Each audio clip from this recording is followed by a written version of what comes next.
What if every 20-year-old Muslim woman knew how to avoid marrying Mr. Wrong? For you to say, I have tasted true love, excuse me, have you gone through the test that is called marriage? That is a promise of Marriage.MBA, where we will help you divorce-proof at 20 and live happily ever hereafter, inshallah. She says, thank you so much for your marriage proposal, but I cannot marry you because I am already engaged to marry my husband in Jannah. It's just so beautiful, subhanAllah. Genuinely, I was so moved by that. This is a cute little, heartwarming, real love story. You get to choose where you want to go from here. If you want a happily ever hereafter story like that, if you want a marriage that leads to Jannah, then welcome. Rank up at Marriage.MBA. Divorce-proof your future marriage today. All right, here's the story. The husband was on his deathbed.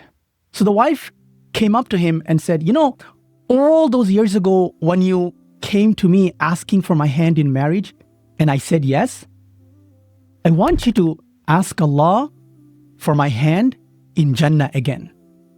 I want to be your wife in Jannah. So the husband says, of course, my love. And soon after, he takes his last breath and he passes away. The wife mourns his loss, missing his presence and love. After a while, because she is known for her knowledge and wisdom, she receives a marriage proposal from the governor at the time, a man with wealth and status. But she says, you know, thank you so much for your marriage proposal, but I heard Rasulullah sallallahu alaihi wasallam said that in Jannah, a woman will be with the last of her husbands.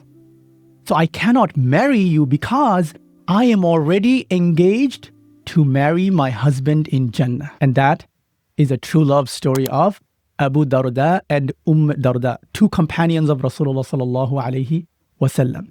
If you want a happily ever hereafter story like that, if you want a marriage that leads to Jannah, if you want to divorce-proof your future marriage, then welcome. So here's a question I want to ask you. What if every 20-year-old Muslim woman knew how to avoid marrying Mr. Wrong? Think about it. In the entire world, right now, there are 15 to 17 million 20-year-old Muslim women. What if they all knew this? Then we will have Marriagineers. Who's a Marriagineer? It's someone who knows how to reverse engineer a healthy marriage that leads to Jannah. And that is a promise of Marriage.MBA, where we will help you divorce-proof at 20 and live happily ever hereafter, inshallah. So that one day, when you get married in the future, you can ask your future co-founder, your future husband, will you marry me in Jannah? And everything I'm going to teach you, inshallah, it's based on these three questions. What does research say? What does Islam say? And what does real life say? The chapter includes a beautiful story. Do you think that in today's world, with today's men, it is possible to find a love like that? Not only is it possible, I think it's probable and it's very likely if you follow these 8 steps, inshallah. And if you are a child of divorce or you haven't seen good examples of marriages, I would totally understand why you would be like, it's kind of difficult to believe. It sounds like fairy tale. But you know, when you read the descriptions of Jannah in the Quran, it does sound like that. It's like, wow. So now imagine how much more diligently we would go through this marriage process. If we ask, do I see this guy as a good father for our future children?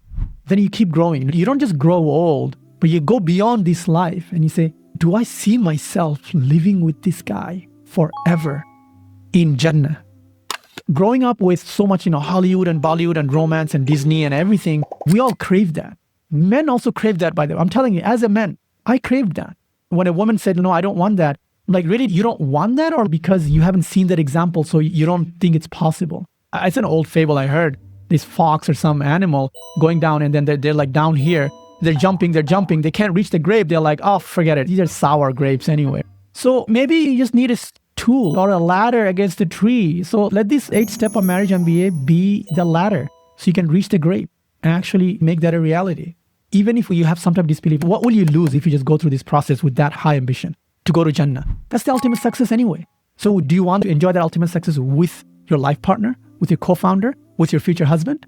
You've given this example of your own marriage that you guys have been through some struggles and now you think you're a good match.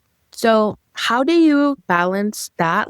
How do you make sure that you're not falling for somebody's potential and you're not just falling for the fairy tale, but you actually see it in them? Yes, it's potential, but it's realistic potential. Yeah, so the proof is in the pudding, as they say. You got to look for proof. You believe and you trust what the guy says. You also verify. So I'll give you an example. Let's say if a guy who prays 5 times a day is important to you and the guy just sleeps through Fajr, when he wakes up and he doesn't make up his prayer, the guy is not telling the truth. So you have to look for those evidences. And you want to be able to marry the guy just the way he is. So basically, yes. Do we look for potential, someone who is working towards something? Yeah, but that's a proof.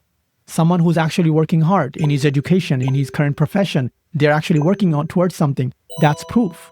In your mind, you have the idea, hey, this is our destination. So I think you have to look for evidences and proof. That's how you know. And be okay. What if he doesn't change? Can I be okay with this? If you can answer yes, then I think that it's worth moving forward.